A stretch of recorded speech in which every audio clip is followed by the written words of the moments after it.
Alright, thanks for clicking on the video. This is Gulpain, in need of a new opening catchphrase. And this video is going to be on, thanks for watching the video actually. This video is going to be on 5 most wanted games for a specific console. And this one is the Mega, or the Mega Drive, as it's called in well, in PAL territories and Japan, but it's called the Genesis in these United States. So 5 games, sort of like aspirational games that you want. So they can be like, you know, kind of just like games that you could probably pick up right now, or they can be like very expensive ones. It's up to yourself. So I've gone for like kind of games that you could probably get, like a couple of expensive ones and a couple of ones that I could probably get right now. So let's have a look.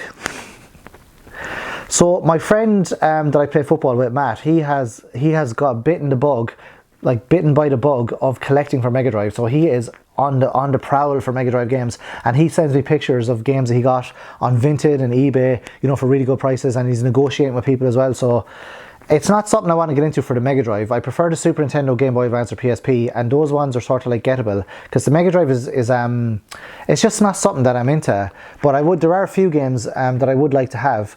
The first one is, again, this is an aspirational one because I don't think I'll ever get this, but is Maximum Carnage. So Maximum Carnage is shot up in price because, I don't know, it's such an awesome game. Like, I'd like the Super Nintendo one, but that one is out of reach because it's hundreds of pounds. The Mega Drive one might be more gettable for me because it's an awesome game and the box is nice as well. And I have like an @Games thing, so I could actually play. I could plug it in to you know, not to a Mega Drive, but I could plug it in and I could actually play it. Although the sound sounds terrible on @Games. The @Game little like Mega Drive Mini thing. It's not the Mega Drive Mini though. It's like an older one where you can actually plug in the cartridge, if that makes sense. So Maximum Carnage, class game. Spider-Man. I've actually watched a video recently where someone has gone and done a sequel, like a fan has gone and done a sequel to Maximum Carnage, where you can play like Spider-Man and Venom at the same time, which is awesome. Like, so, and you can play as Carnage as well. So that was just like, that's a homebrew hack, like, so that's class. So it's great that people are still kind of doing that for the older games. And the second one I'd like in the box is Shining Force 2. Now the reason for this is 2 games on this list, well, 3 games, 4 games actually, apart from Maximum Carnage. I've already owned all four of these 5 games. It's Shining Force 2. So I don't like the cover art of Shining Force 2. It looks stupid. Like the USA cover art, well, it doesn't look better, but it looks better than the EU cover art. The EU cover art looks stupid, but I still like to have the game because I love Shining Force 2. It's one of my favorite games. If there was only like a Game Boy Advance Shining Force 2, I would get that. But I have Shining Force 1 for the Game Boy Advance. But I don't have Shining Force 2 for the Mega Drive, which I'd kind of like because I really like Shining Force 2. I love it. It's a great game. I could play it right now. But yeah, the cover art isn't that nice. It would more be for like just to have it because I like the game. If I was going for cover art, I'd go for Golden Axe. What an amazing cover art that is. Actually, I should probably get the gold. Yeah, I should probably collect Golden Axe 1, 2, and 3 for the Mega Drive. Well, Golden Axe 1 and 2 because 3 is out of reach price wise. Next on my list here, just this list of 5, is Phantasy Star 4.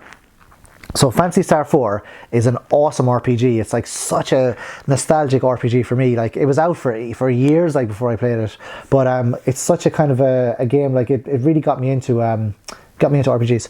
Or Phantasy Star 4.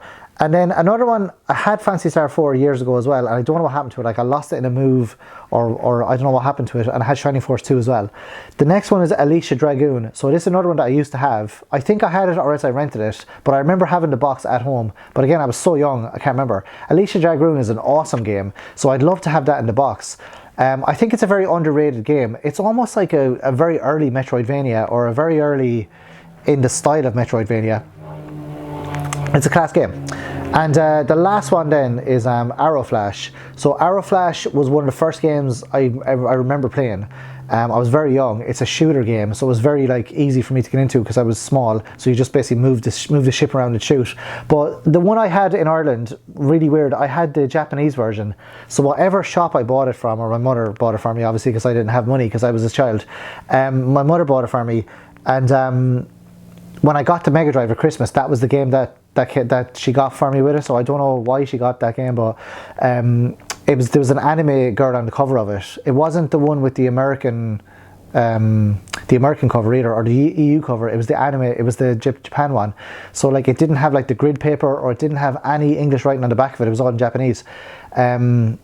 Yeah, so it was Arrowflash, and I loved that, and I loved the cover as well. I love that. Like, even if I had the box with not with the game in it, I would like that. But obviously, I'd like the game in it as well, with the manual, obviously.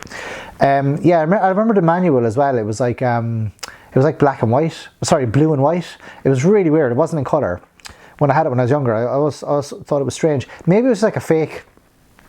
I don't know. So anyway, that's the one I want.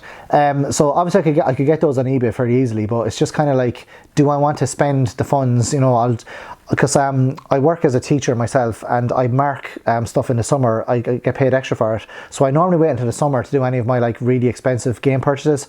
So like, for example, I could mark like 100 essays or 100 exams, and then I'd have more than enough money. Like, but then I'd use that money then to buy like a game. Like last year I bought Secret of Evermore, so I kept marking loads of stuff, and then I'll buy Secret of Evermore now.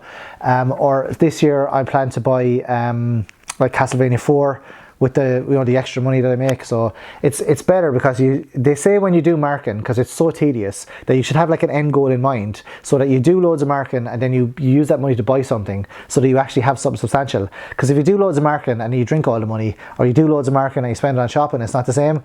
That's what the people say to me anyway, those experienced markers that are far more experienced than I.